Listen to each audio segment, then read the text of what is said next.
Hello, we are back mga loves. Hulaan nyo. Aakyatin namin ni Kano. Ayan na si Kano, uunahan na ata ako. Siyempre, pakikita ko sa inyo. Ano yan? Ano aakyatin ko namin? Si Cherry.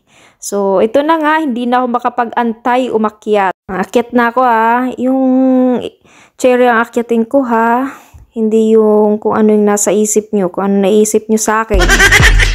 So, dyan na, diba? Oh, ayan na, pinalo pa yung cute ko na Kano. At sa taas nga, ayan, binidyo ko agad para makita nyo na ang pupula. Wow! Ang pupula na. At si Kano, hindi siya mapakali dun sa baba. Talagang gusto niyang umakyat. Sinabihan ko na wag ka na magpumilit kasi baka makita tayo ng municipality. Masita pa tayo. Ang tatamis, ang tatamis niya. Yan yung nasa dulo, mahirap siya kunin kasi malayo. Pero may ginawan ko ng paraan yan. Kumuha ko ng kahoy at pinukpok ko yun. Pinukpok talaga para makuha ko. At tinikman ko nga kita nyo yan. Ayan, lapit lang sa akin. Tikman natin kung gaano katamis.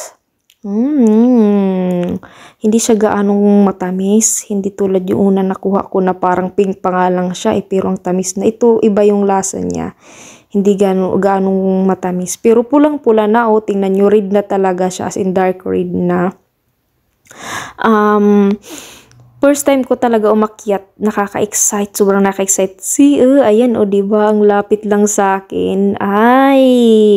Ang daming bunga. Ginawan ko talaga ng paraan. Ang hirap, my God. Yung umakyat ka, tapos nagsisilpi ka, nagpipicture ka, nagbibidyo ka. So, yun na nga, tumigil na ako sa kalukuhan ko. Bumabaan na ako sa dami ko nang nakuha. Para din meron yung mga ibon. Thank you for watching, mga loves!